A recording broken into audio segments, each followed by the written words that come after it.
Morning. Well, it's still quite early. It's not 9 o'clock yet, and I'm currently walking to the car. I'm off down to see Bethany today, our daughter, and we're going to a Japanese restaurant for lunch. So that should be fun. I'll take you along for the ride. Well, I didn't get me Japanese food. I got to the restaurant, it was closed.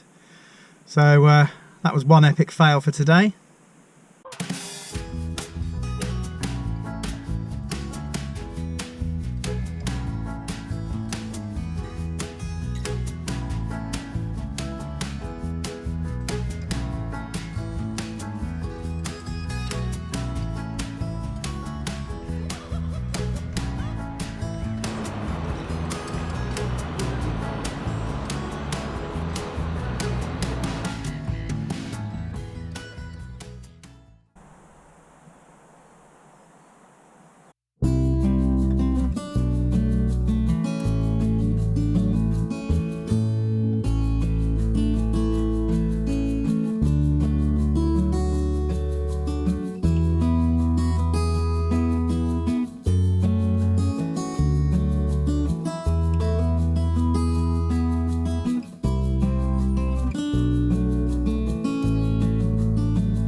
Hello.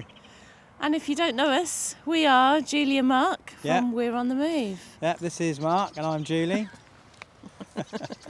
We have two lovely dogs, Bert and Ernie. Yeah, you'll see some footage of them chasing balls. Yeah, they're obsessed. They are absolutely obsessed. But they're also very quick. Yeah, they are indeed. Yeah, very quick. At the moment we're moored in Hungerford, and today we're going to do a bit of a cruise, aren't we? Yeah, we're going to try and go and get some water. I know it's a bit of a repeat from the last video, because in the last video it was our quest to get water, but we're going to need to leave and go and get some water today because we're on virtually empty. So yeah, we even had to go and buy some bottled water just to make sure that we had some in reserve, just in case. Just in case. That's one of the downsides of living on a boat. Your water is finite. Yeah, I think it's about 5 miles we've got to go to the next water point. And about 8 or 9 locks, is it? 9 locks. Yeah, so it's quite a distance. Yeah. And the days are drawing in, so it's getting darker a lot earlier. Yeah, I mean, we really need to be moored up by about 4 o'clock, something like that, because it starts to get dark. Yeah, it starts getting dark. And unlike, other boat vloggers that like to cruise in the dark. I know. Cruise in Alba, they always move in the dark.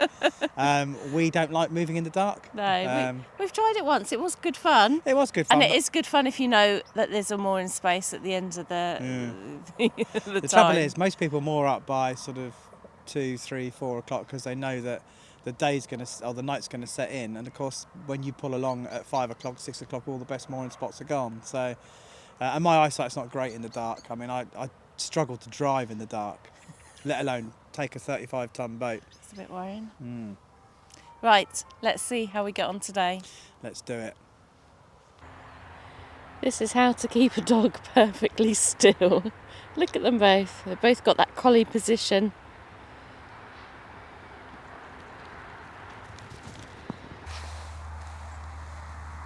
How's this for a huge mushroom? Don't know if you're going to hear off in the distance, but the church in Hungerford is ringing its bells. It's Sunday morning and it's Remembrance Sunday. So you can just hear the bells going in the background. If it wasn't for this plane going over. So here's the view. You can see the boat off in the distance there. And if I just pan round, you'll get to see all this wonderful area. It's common grazing land.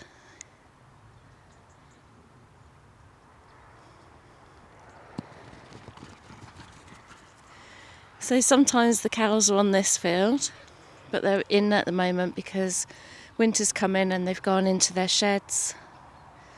There's also another field through there and there's lots of dog walkers. So the dogs have enjoyed lots of social time with other dogs. Now I bet Ernie doesn't give the ball up.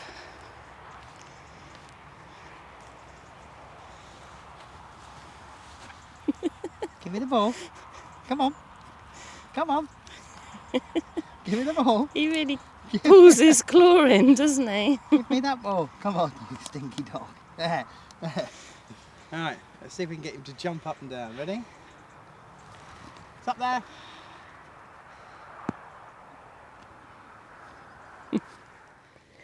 It's been a busy weekend. I've been down in Melksham in Wiltshire doing a craft fair on Saturday.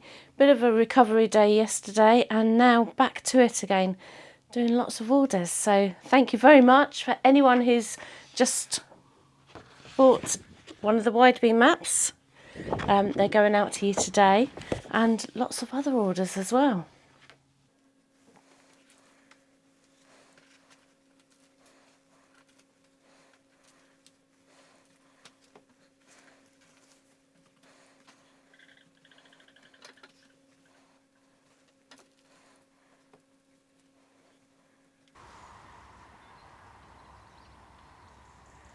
So here's our Widebeam, we're on the move, and you can see we're well hidden in the vegetation. I'll show you how we had to get to the side so that we could get off.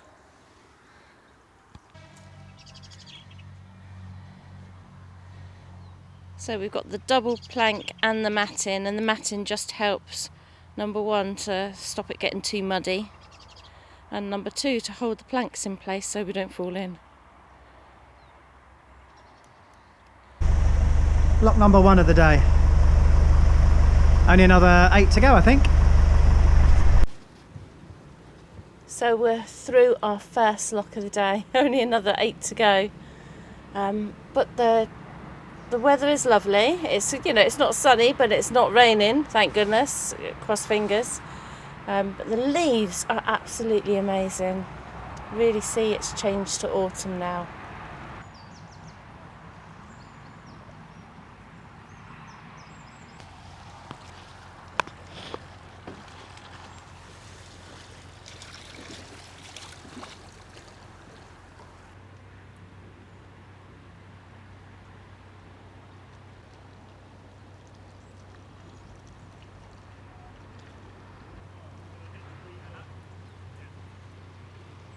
There's a canoe here. Looks like it's just going to race to see if it can get through the bridge before us.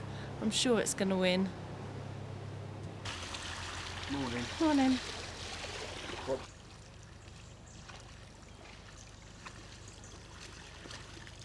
Is that a race that's on at the moment?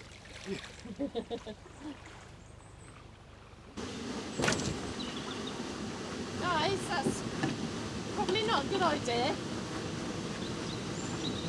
Seriously. Unbelievable. You get squished. You're going to have to go that side. But we won't be able to stop, so you have to keep going. That's quite silly.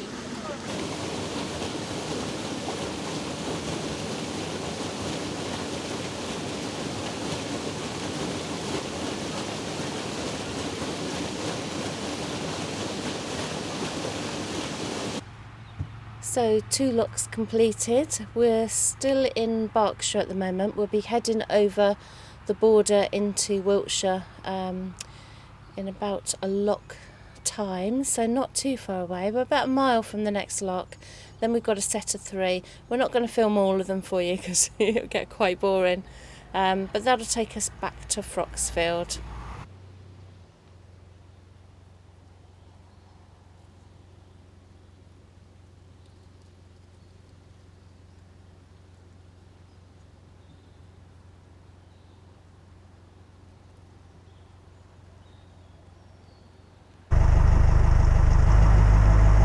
The beautiful autumn colours.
Well, we're making good time. We're on our third lock now and we've only been going an hour, so that's pretty good.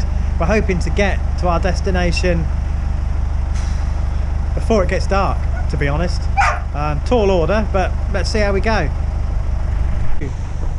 In the last vlog, I don't know if you remember, but I mentioned a quote, and it was "Find the well, the passage to hell," and a few of you got it right, and the answer was, which film was this from? The answer was the Amityville Horror. Here's this week's quote: "You don't need a license to drive a sandwich." What film's that from?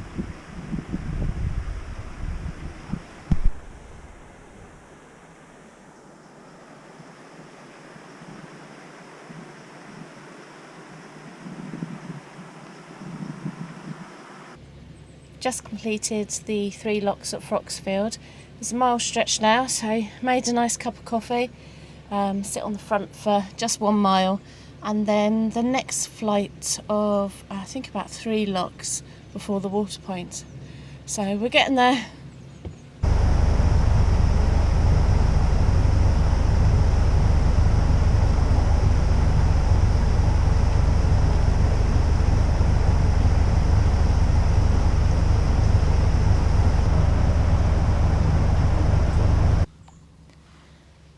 I can't believe what a dark day it is today.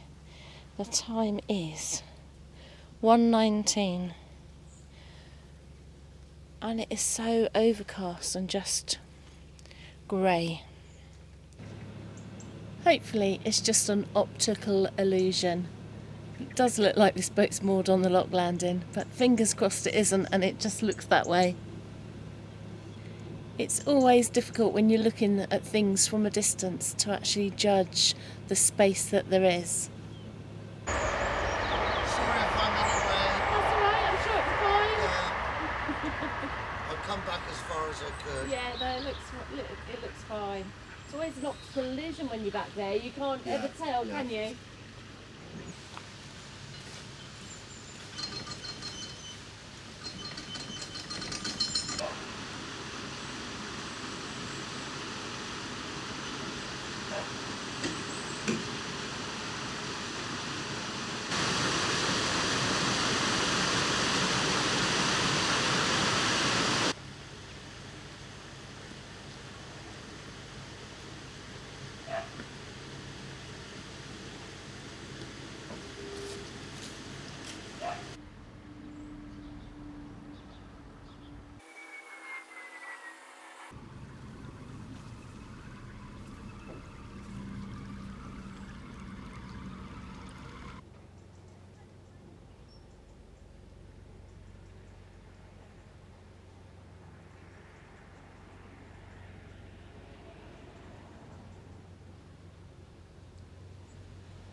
The last lock, Mr. Weir.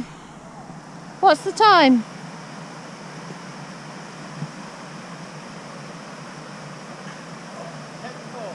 10 to 4.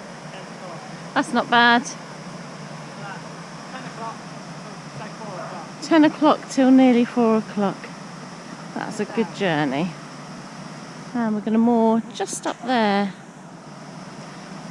You might recognise a boat that we're going to moor next to.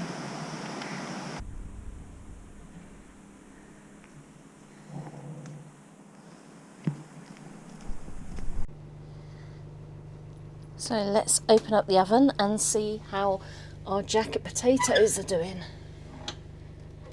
There they are. Let's get them out.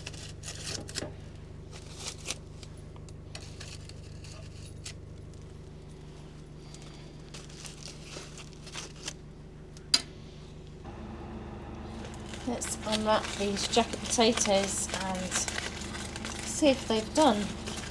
They've been on the fire for a good hour now. Ouch!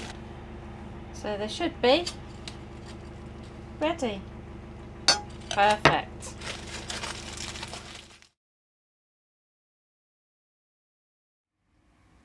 I came back from the shops a few days ago and Julie was in the middle of having a shower. Now, unbeknownst to me, the shower pump had stopped working. Underneath the floor is a whale gulper and it sucks the water from the shower tray out into the canal. It's called grey water. So after much investigation, we determined that the pump had failed. But that wasn't the case. The mystery got deeper. We tried the pump out toilet and that too wasn't working. So now we were in panic mode. We thought we had a major electrical problem. So we went to the electrical cupboard. But everything seemed fine. Nothing had tripped. All of the relays were working, as far as we could tell. So we rushed down to the bathroom and we checked the switches. But we couldn't see any apparent faults. There were no loose wires. We were really perplexed. So I got on the phone. Dad, you need to come quick. We've got a problem with the electrics. We can't get the toilet working and we can't get the shower working. It's an emergency. Please come quick. Now, he was an electrician back when the electric light bulb was first invented. And whilst a bit rusty, knew a bit more about electrics than I did. So he got in his car and he drove 40 miles to come and see us. And after spending 6 hours, we determined that the relays in the electrical cupboard were working. We determined that the switches were getting power and they weren't broken, but yet there was still no power to the system. At this point, I'm thinking, money. This is going to cost me a lot of money. So I put a call out on a Facebook page asking for any advice, and loads of helpful comments came back. Really helpful.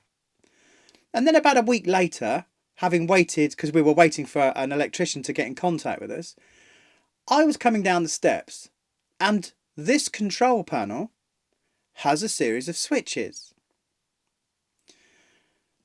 And what's happened is that Bertie sits on the top step, clawing at the stairgate to get out, and he'd only managed to switch the main control switch for the systems in the toilet, for the pump and the pump out toilet, off on the control panel. So what was originally going to be a really tricky fix, and we might have ended up ripping out half the boat to try and find broken wires, turns out that the dog had switched the pumps off. Fast forward a day or two and we get up in the morning having had the normal routine the evening before, but the batteries were on 78%. Now, if you don't know about batteries, 78% is about 11.4 volts. Now that means that the batteries are dropping like stones and way below the level they should be drained to. And as I'm stood looking at the battery monitor, it's dropping fast. I mean, literally 1% every couple of seconds. And I am panicking. I'm thinking, we need new batteries. I think we've got a problem with our battery system. They are old. They've been in the boat now for, since the boat was built in 2012. And then, after some investigation, on this main control panel, I discover that the immersion heater has been switched on. It's a 240 system, so that is a massive pull on power. And I think it was switched on the night before. And I think what happened was, Bertie sits on the top step, pouring at the stairgate to get out. And I think he'd switched the immersion heater on. So in the space of a couple of days, he'd managed to disengage our entire bathroom electrical system, and he'd also managed to switch on the 240 volt immersion heater, possibly causing severe damage to my batteries. Time will tell. At the moment they have recovered well and we don't really have any issues, but long term, who knows? I'm sure there's a moral to this story. I'm not quite sure what it is. Buy a dog with shorter legs or just don't have dogs. If you fall in now, it'd be really good. In theory, this works out better in my head. It's working. So we've put in an order for coal and logs and gas bottles and things with the local fuel boat, and because they can't actually get here, they're bringing it by lorry. So we've gone in with Marina and Miles from Cruise and Alba so that we can get enough coal so that they would actually deliver some to the boat. Oh yeah. So this is how us boaters are actually getting our fuel today, our coal.